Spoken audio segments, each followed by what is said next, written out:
Hi, it's me, Dr. V, and it's a good day to do some AP Chemistry exam review. In this webcast, we're going to talk through free response question number 2 from the 2024 exam. Now, there are some changes coming. The AP Chemistry exam will be given as a hybrid exam. What that means is you'll be doing the multiple choice completely online, 60 questions, 75 minutes, all in the Blue Book app. The free response questions will also be presented to you online, but you're going to record your answers in a paper answer book where you'll be able to write everything down and do your calculations, and any graphics or images that you need will be included in there. You will have a paper periodic table for the entire test. However, the reference sheet, your formula sheet, will only be available digitally. So you're going to have to go into Blue Book and pull it down. It will be tabbed by topic, so you'll want to know what equations go in what section of the reference sheet. That will really help you. And the other big change, because the exam is being given online, you will have access to the online Desmos graphing calculator throughout the exam. You'll also have the option of using your own handheld calculator. It's kind of nice knowing you'll always have a calculator. You're going to use whichever one makes more sense for you, whichever you're more comfortable with. Before we get started, let's talk about how I like to set up my webcast. We are going through free response question number 2 from the 2024 exam, and this is a long free response question. This means it's scored out of 10 points. It means there are multiple parts, and it's probably going to be a kitchen sink question. You are going to change topics several times during these long free response questions. Be ready for that. Get out your calculator, your periodic table, your formula sheet, have some paper and a pencil ready to go. What I want you to do is listen to me introduce each part of the problem, and then I actually want you to pause the webcast and try to answer it yourself. And then listen to my explanation. And this is really going to help you develop as a student. Your goal is to demonstrate all your chemistry knowledge. By scoring your work as you go, you'll be able to keep track of whether you showed enough evidence of the understanding there, or if you didn't, and what you need to do to enhance your answers to get full credit so that you can show what you've learned in the past year. All right, let's jump right into the question. A chemical reaction between maleic acid and sodium bicarbonate, oh, that's the old name, it's sodium hydrogen carbonate, occurs in the presence of water to produce carbon dioxide and sodium malleate, as represented by the following equation. All right, here's the balanced equation. A student combines equal masses of maleic acid, chunks, and sodium hydrogen carbonate, chunks, with sufficient water at 20 degrees Celsius.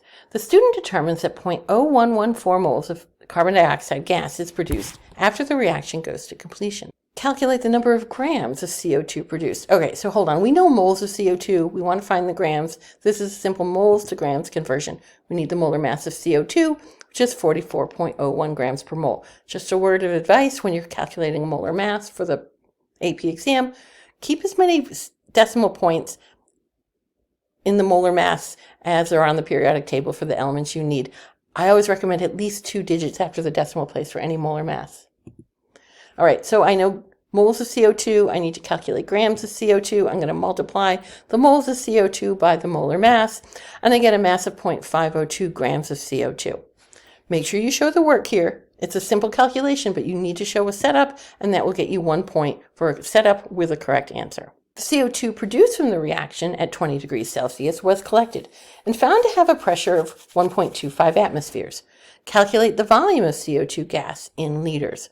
Hold on. Let's think about what we know. We know moles. We know a temperature. We know a pressure. We want a volume. This is an ideal gas law calculation. I know the temperature. I know the pressure. We can convert our temperature to Kelvin. Remember, in the ideal gas law, the temperature has to be in Kelvin. And since my pressure is in atmospheres, I'm going to choose the universal gas constant R that's got the pressure in atmospheres. There's more than one version of R. We want the one with atmospheres. So I'm going to take my ideal gas law and rearrange it to solve for the volume. So that's nRT over P, and I can just substitute everything in. And I get an answer of 0.219 liters. I do want to report my answer with 3 sig figs. We don't know what part of what free response question is going to be scored on sig figs. It's just one part of one question. So you do want to pay attention to sig figs without it being a super major concern. You do want to try at least be reasonable. When in doubt, report 3 sig figs. This is the work you needed to show with a correct answer to earn the 1 point here. The student performs a second experiment that is identical to the first, except that the student grinds the chunks of maleic acid and sodium hydrogen carbonate into powder before combining the powder with water. What happens to the surface area of the reactants when the student grinds the chunks into powder? Well, the surface area goes way up. Visually, if you're trying to think through how this works, if we have a block of a solid, it's got a certain area exposed. We can calculate it if it's a regular solid. And if we cut it into smaller pieces, although the mass hasn't changed, I certainly have a lot more surface area exposed. And the smaller the pieces, the more surface area. So the surface area definitely increases, and that's what you needed to state here to earn 1 point. You didn't really have to talk about why, you just needed to say it increased. The rate determining step for the overall reaction is the dissolving of the solids. Would the time required for the dissolving of the solids in the second experiment be longer than, shorter than, or the same as the time required in the first experiment? Justify your answer based on the collisions between particles. So let's think about our strategy here with these kinds of questions. How is the time going to change? Make sure that's crystal clear. Make it easy for the reader to find it. I kind of want it at the top of your answer, even if it's the last thing you write down for that question. And since we're prompted to base our answer on collisions between particles, we need to discuss how having powder versus chunks affects the collisions between the solute and the solvent, or between the reactants and the water. So the time needed for this dissolving to occur would decrease. Why? Because I have more surface area for the solids. So there are going to be more collisions between the reactants and the water. And this really is what you need to say for your answer here. Notice that I'm talking about collisions between the reactants and the water and the increased surface area, tying it all together. Therefore, it would take less time for the reactants to dissolve in the water, or I could say that the powdered solids would dissolve at a faster rate. Either way, that's what I need to talk about to earn the point. You have to say it would decrease and justify your answer based on collisions between particles that are relevant to the situation here. When the reaction is complete, will the volume of CO2 gas at the end of this second experiment be greater than, less than, or equal to the volume at the end of the first experiment? Justify your answer. So we really need to do some math-based reasoning. When they say justify, they want math-based reasoning, going back to data calculations. So let's think about our strategy. Again, we clearly need to state, is the answer greater than, less than, or equal to what we had calculated in experiment 1? Think about what measurement or measurements would be affected by changing the surface area, and show how the gas volume that is being collected would be affected by this change. Well, the answer is the CO2 volume would be the same. The moles of reactants are not affected by the change in surface area. I haven't changed the mass of baking soda, the sodium hydrogen carbonate. I haven't changed the mass of the maleic acid, but I have increased their surface area by grinding them into a powder. They dissolve faster, but I haven't changed the moles. I also want to point out that the temperature and the pressure of the collected gas haven't changed in these two experiments either. And therefore, the moles of carbon dioxide produced are the same in these two experiments, and therefore the volume would be the same.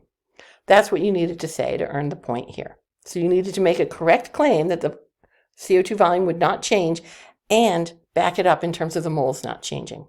The student conducts additional trials of the experiment and produces the following data table. So 2 more trials. Each trial, we're told the mass of the maleic acid, we're told the mass of the sodium hydrogen carbonate, we're given the moles of CO2 produced in these 2 additional trials.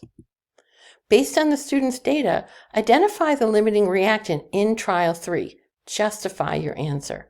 Again, justify. Math-based reasoning, calculations, that needs to be your approach. I do want to point out there are multiple ways to solve limiting reagent problems, and I'm only going to do one of them. I'm going to use the strategy I prefer to use and that I use with my students, but there's other ways to solve it and back it up. So please don't think this is the only way. I do notice in these 2 trials that the mass of maleic acid is the same. But when I increased my mass of sodium hydrogen carbonate from trial 3 to trial 4, I made more moles of CO2 in trial 4 than in trial 3. And I could actually use that as my justification. But I like to do a mathier way to go through it. So looking at the balanced equation, which was, of course, given in the problem, what I like to do is solve for the moles of the product that I'm interested in this case CO2, for each of the reactants and find out which one gives me less product. So if I have my grams of maleic acid. I can convert that to moles of maleic acid from my mole to mole ratio. I can find moles of CO2, and I get 0.02659 moles of CO2 if I assume all of the maleic acid reacts completely. I'm going to do a similar calculation. How many moles of CO2 would I get if all of the sodium hydrogen carbonate in trial 3 reacted completely? I can convert the grams to moles. I can use my mole to mole ratio, and I get 0.0149 moles of CO2. So in this approach for solving limiting reagent problems, the lower calculated value would be my theoretical yield. The reactant involved in that calculation would be my limiting reactant. And therefore, since my lower yield was calculated when I was doing it based on sodium hydrogen carbonate, I can correctly confirm that sodium hydrogen carbonate would be the limiting reactant. And that was all worth 1 point. The reaction has a value of the standard entropy change that is greater than 0 using particle level reasoning. Explain why the entropy increases as the reaction progresses. I do want to point out, notice they're saying particle level reasoning, so that's actually a really important clue in terms of what you need to say. So if we look at our reaction for this process again, our equation, we see that for the reactants, there are 3 moles of reactants and they're all in aqueous solution. Okay, that's what it is. When we go and look at the products, there are 5 total moles of products, and 2 of those moles are gas. So I still have 3 moles of things in solution, the water, but I also have 2 moles of gas, and that's actually what makes the biggest difference here. In terms of constructing this answer, in terms of putting this answer together, I do want to point out that discussing disorder is not the way to go here. That doesn't always get you credit. They want you to talk about particle level reasoning, stay away from disorder, and really focus on the increased or decreased number of possible arrangements or microstates. Since there are more moles of products than moles of reactants, and I have 2 moles of gas being produced, I have a lot more possible arrangements of particles for the products than for the reactants. Many more available microstates, many more ways to arrange those particles for 5 moles of products with 2 moles of gas compared to 3 moles of things in aqueous solution. And therefore, the entropy of the products is greater than the entropy of the reactants. Hence, I have a value of delta S that's greater than 0. And that's what you needed to talk about for 1 point. Don't talk about disorder. It's not going to be effective. The student notices that the temperature of the reaction mixture decreases as the reaction takes place and correctly determines that the reaction is endothermic, right? If the temperature of the surroundings decreases, it's because the reaction is absorbing energy. It's an endothermic process. All right. The student claims that the reaction is thermodynamically favorable at all temperatures because the entropy change of the reaction is greater than 0. And the reaction is endothermic. Do you agree or disagree with the student's claim? Justify your answer. I'm actually going to disagree here. Think about what we know. The reaction is endothermic. For an endothermic process, that means delta H is greater than 0, which is not favorable. We know from the previous part of the question that delta S is greater than 0. So let's think about this in terms of thermodynamically favorable at all temperatures. When a reaction is thermodynamically favorable, Gibbs free energy is less than 0. And we know that delta G, Gibbs free energy, is equal to delta H minus T delta S. So from this point, there's a couple of ways I can work through my answer. Why did I disagree? Well, to have delta G be negative at all temperatures, that requires that delta H has to be negative, which it's not, and delta S must be positive, which it is. It's not the case for this reaction. Delta G can't be negative at all temperatures. So that's one way to back up your argument. Another way to back up your argument is thinking about the signs again. We know delta H is positive. We have to subtract our T delta S term. But if both delta H and delta S are positive, the sign of delta G is indeterminate. It depends on the magnitude of T in Kelvin. All right, delta G would only be negative when the temperature is high, so that the T delta S term has a large enough magnitude that when I subtract it from my positive delta H, I do actually get a negative delta G. I don't know what T is, so sometimes delta G will be positive and sometimes delta G will be negative, and it all comes down to that temperature. I can't make this claim. This is what you needed to talk about to earn 1 point. Again, there's more than one way to do it, but you have to do it correctly and tie it back into Gibbs free energy. Next, This is a very, very ambitious student. The student investigates the acid-base behavior of maleic acid. The student notes that maleic acid is a diprotic acid. The two acid dissociation processes that occur are represented by the following equations. So we have a first equation that shows maleic acid losing its first hydrogen ion, and that's the first equation. It's given a Ka, called Ka1 because it's the first equation. And then that hydrogen malleate ion loses another hydrogen ion to form the malleate ion, and that's called Ka2 for that equilibrium constant. So part F of this very long question says calculate the pKa2 value for the hydrogen malleate ion HC4H2O4-. A pKa is defined as the negative log of a Ka value. We do want to focus on Ka2 because that's what we were told to find. But we're told that Ka2 is 8.5 times 10 to the negative 7, so I can substitute that into my pKa expression, and I get a pKa of 6.07. Great. That's what I needed to show for 1 point. I need to have a correct setup and a correct answer to earn the point.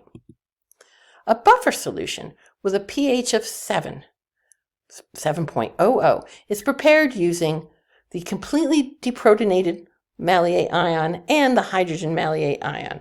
Calculate the ratio of these two ions in this solution. All right, buffers. Students always get freaked out about buffers. It's okay, calm yourself. When you see a buffer problem, think Ka expressions. So we've got the equation. The equation that we need is really that second equation that we were given, all right, with Ka2. That's really the one we're interested in because it's got the two ions that we're using to make this buffer. I do want to point out that the buffer that we're talking about here in part G has a pH that's greater than the pKa we calculated in part F. Why does that matter? Well, if the pH is greater than the pKa for the buffer system, that means that the conjugate base, which is C4H2O4-, or the malleate ion, has a greater concentration than the conjugate acid that we're working with for this buffer system, which is HC4H2O4-, or the hydrogen malleate ion. The other thing I want to point out, all right, is since the conjugate base has a higher concentration than the conjugate acid, that ratio that we're solving for is going to be greater than 1. My other comment is that since I'm not quite 1 pH unit away from the pKa, a little bit shy of that, I'm expecting this ratio to be less than 10 because if the pH were more than 1 pH unit away from the pKa, I'm no longer with that 10 to 1, 1 to 10 ratio that's optimal for buffers. I'm expecting an answer bigger than 1, but less than 10. Okay, to do this, go back to your Ka expression. Always go to the Ka expression, which is always a good way to start. I highlighted in purple the ratio that we're solving for, all right, with the deprotonated anion on the top and the monoprotic anion on the bottom. So I can take my Ka expression and rearrange it to solve for that ratio. That's why I like doing it from the Ka expressions, and I'm not a big fan of the Henderson-Hasselbalch equation. I think this gives me more flexibility. So I'm going to rearrange it. I need Ka over the hydronium ion concentration. Well, I know the Ka. That was given to me. And I know the pH of the buffer. So I'm going to take my Ka expression, and from the buffer pH, I can calculate the hydronium ion concentration because it's 10 to the negative pH, or 10 to the negative 7. So I can substitute these into my rearranged Ka expression. 8.5 times 10 to the negative 7 divided by 10 to the negative 7 gives me a ratio of 8.5, which makes sense. And this is what I needed to do to earn 1 point. How did you do? The average score on this question in 2024 was 5.84 out of 10. So if you earned 5 or 6 points, you're right on track, you're doing just fine. If you earned 7 or more points, kudos to you, you're doing really well. If you didn't earn the score that you wanted to, that means maybe time to go back and review some of the concepts. There were a lot of different things in this question. You had to do molestograms, ideal gas law, we had a limiting reagent problem, we had a little bit of collision theory from kinetics, we had to do a buffer problem, a little thermodynamics. So many different things going on here, right? So skills that you'll want to make sure you can practice and do because they get tested heavily. If you found this video to be helpful, like it and leave a comment, and remember to subscribe to my channel so you get all my latest updates. Have a great day and keep studying chemistry.